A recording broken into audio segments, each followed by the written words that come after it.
Piny owacho kokadhe bad migao marango weche mag oro sechako chwalo omenda ne moko kuom oganda ma oro kwako. Obabei ni kwano namba 40 gi wiye. Sani kwano obabei malo namba 1 nyaka namba 5. Tiyore koso tire jothuro.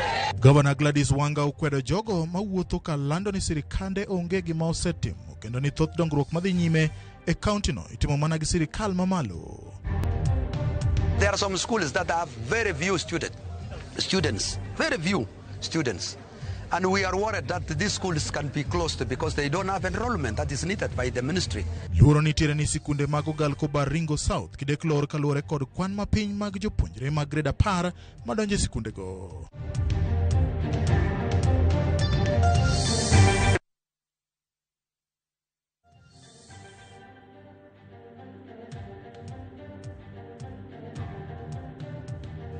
Machigni nya kwa mwajonga chenro mar ka cha nyinga en James Opondo. Wuoyi ma jahigni 14 aula oywayo e kaunti Migori kaluore kod koth mapek mabedo chwe e gwenge ma pacho.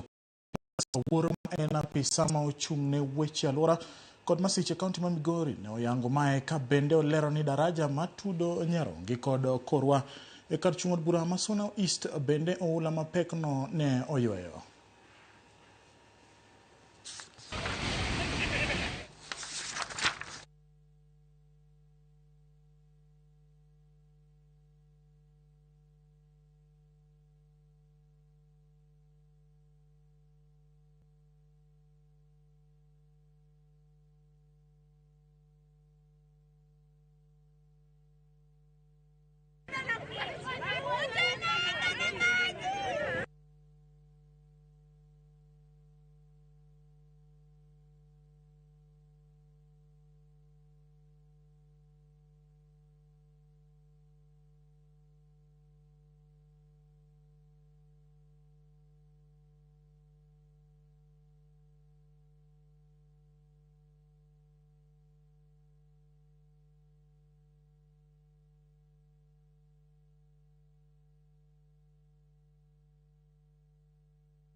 Kawadhi nyime en jatend migao mar jotije sirikal Geoffrey Ruku olemo kaunti ma Turkana marango chala mar kaunti no ma kalore ni Turkana en achiel kuom kauntis 23 ma oro osaso. Kalore gi Ruku jodak ma Turkana wuotho mabor mar manyo pi magitiyo godo koda ne jamni mekgi. Kaunti mamoko kaka Wajir kod Marsabit jodak bende ywago kech kanya masani kono ganda maromo milion 3.3 chako osekwa kod midhiero mag oro. Ruku owacho ni piny owacho kokadhe bad migao marango weche mag oro sechako chwalo omenda ne moko kuom oganda kokadhe chenro mar inua jamii.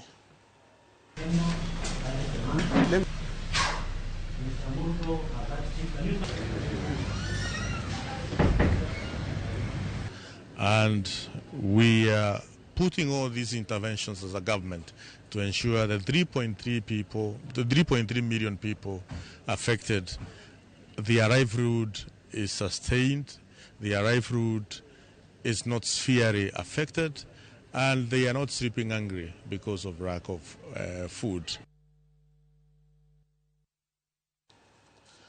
Luoro nitiere ni sikunde mag Ogalko e kar chung' od bura ma Baringo South kideklor kaluore kod kwan mapiny mag jopuonjre mag grade mana 10 madonjo e sikunde go. Jokanyo e sekta mar somo e kar chung' od bura no koro dwaro mondo olok chike matayo kepo e sikunde mondo sikul ka sikul oyud jopuonjre moromo tayo chenro mag somo. Jofwambo marwa Simfros Kinda nigi ler mathoth. Thuolo medo sudo, geno medo duono ne skunde mag Ogalko mag Sifo, manyaka sani ni kod kwan matin ahinya ma jopuonjre. Gino makoro kelo luoro ni skunde go kideklor ni wach girem chopo kare kwan jopuonjre madorore e tayo skunde. Jokanye sekta mar somo ka chung' od bura ma Baringo South koro ywak ni nyaka sani thoth skunde makono ni kod kwan mapiny mar jopuonjre, gima miyo ginyalo yudo omenda maromo tayo skunde go. There are some schools that have very few students, very few students. And we are worried that these schools can be closed because they don't have enrollment that is needed by the ministry. You know, there is a specific number that at least they should have almost more than 50 students. So when you get anything less than 50, that means that school is good as closed. We don't want to see our schools closed. Kagilosero mano kelo kanyakla jokanye sekta masomo mano bagi marigat. Jotend skunde ywak ni chenro mitiyo gode tero jopuonjre skunde mag senior onero nyakonchiel kendo yenyo skunde mag C4. Kuangalia yo system ina favor C1 schools na C2 schools na pengine C3 schools wachache. Lakini C4 schools kwa ile system unaona kuwa wamepewa wanafunzi wawili ama wanafunzi 3 ama wanafunzi 10.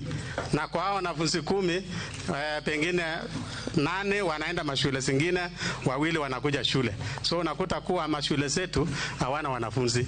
Na tukinyamaza namna hiyo, pengine mwaka 4 tutafunga mashule karibu 3/4. Na sisi tukiwa Baringo South, nafikiri hatutakubali namna hiyo. Lazima sisi wote tuongee pamoja. Mheshimiwa tuko na yeye hapa, kama itawezekana wabadilishe hiyo policy katika bunge ili mashule yote ikuwe sawa wakati ya admission. A school like Senetwa has around 600. A school like Kipcherere has 1,600 students. Is it 1,600 or even almost 3,000 students? Kipcherere. So one school in North Baringo, Kipcherere, inamaliza hii mashule yetu yote ya Marigat. So ile like bwana mheshimiwa, tunakuheshimu sana. But there is something wrong. There is something wrong. Some people may not be telling you the truth. There must be something wrong. There is a disconnect between the principals and the leaders. We don't sit as a family and discuss issues facing us. Kakayumata mmedo kwanjo punje skunde gom, jawarbuna Baringo South Charles Kamuren, Orlando Kauting Tutho mag jopunje dute skunde mag C4, okang mogero ni medo kwan mag jopunjre skunde go. The challenge that they have is that they don't have money to run the school. And you know, capitation money comes as per the result, I mean by the enrollment. So it has been a big challenge. That is what brought us to reason together as Baringo South stakeholders, education stakeholders, and say why we are not performing. It's because there is no money in the schools and there is no student in the schools. All these reasons is because school fees. We have resorted now to pay school fees for scholars in these schools, that is the C4 schools. When we are paying them, obviously they will now get new enrollments. And that is why we want to encourage all our students, instead of traveling far, going far, they will perform in our schools, the day schools. For us in the Ministry of Education, enrollment is equal to capitation. So if you have few learners, what is the amount of money you receive? Little money. So that is why we are so happy today because of the bursary for our day schools, so that our learners get free education and they get access to education. Duemokalo, jatend migao masomo Julius Ogamba, nosingo bagorome wigi maibiro tim ne skunde, maoko yudo kwan moromo mag jopunjre. Simfrozo Kinda, Ramogi TV. Governor ma Homa Bay Gladys Wanga okwedo jogo mawuotho ka lando ni sirikande onge gima osetimo kendo ni thoth dongruok madhi nyime e kaunti no itimo mana gi sirikal mamalo. Wanga okoni mago siasa mag propaganda ma ifuongo gi jogo mani kod lek mar bedo governor ma kaunti no e yiero mabiro mabende onge agenda manyalo konyo jopiny. Okoni kaunti no osebedo kuom higni mathoth to onge dongruok malong'o mane ineno manyalo konyo e bero ngima jopiny, ka owacho ni nitiere dongruok mathoth ma osedhi nyime e kaunti no ma otimo koda mago mas otimo gi sirikal mamalo. Wanga okone josiasa malando ni chenro mag dongruok masani dhi nyime e kaunti no ni itimo mana gi sirikal mamalo mondo ochak chon manya agenda mag nyalo uso ne jopiny ka gin kod dwaro mar chung governor. Japiny ong'eyo ni sirikal samoro ok nyal bedo perfect, lakini sirikal motemo choro ni tich timako gi lweti adi ariyo. Homa Bay ni kwano namba 40 gi wiye. Sani kwano Homa Bay malo namba 1 nyaka namba 5. Tiyore koso tire jothuro.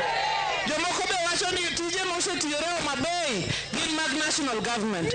Ung'eni an nuyiera mbunge higni 10. e bunge madhi abedo chairman mar finance committee.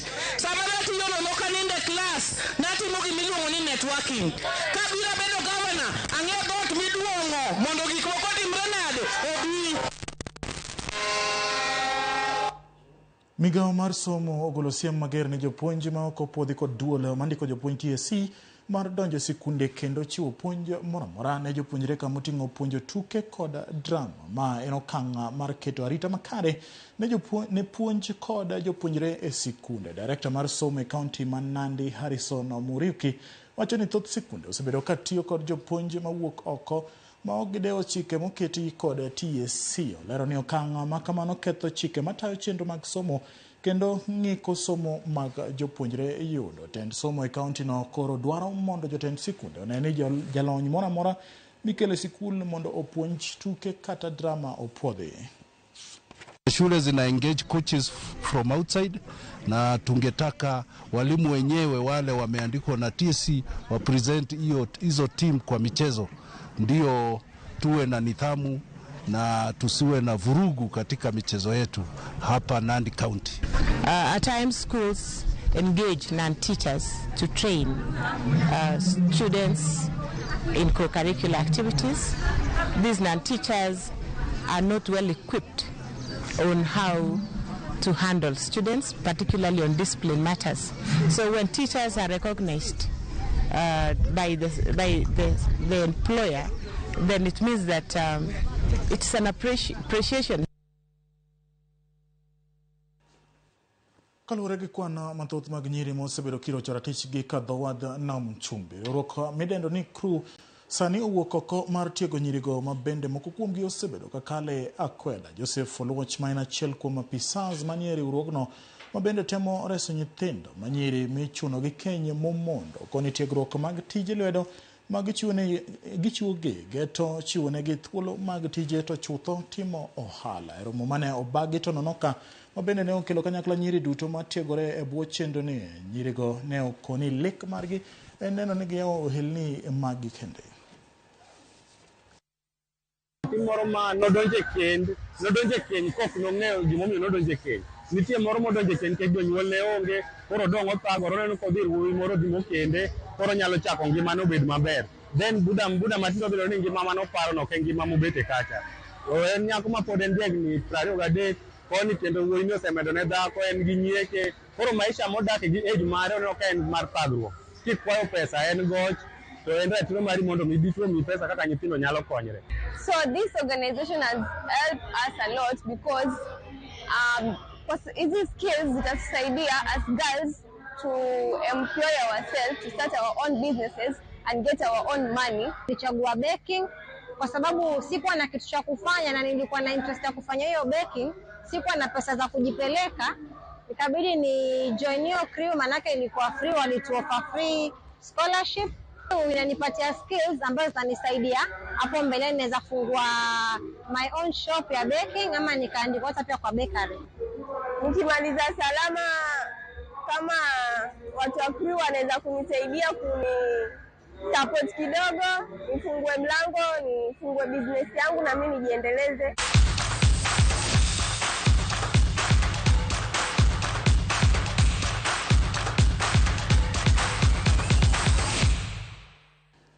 Weche mag tuke ni club mar Manchester United ne odhi nyime kod duoko maber e tuke lig mar adhula piny mar Ingresa tok loyo club mar Everton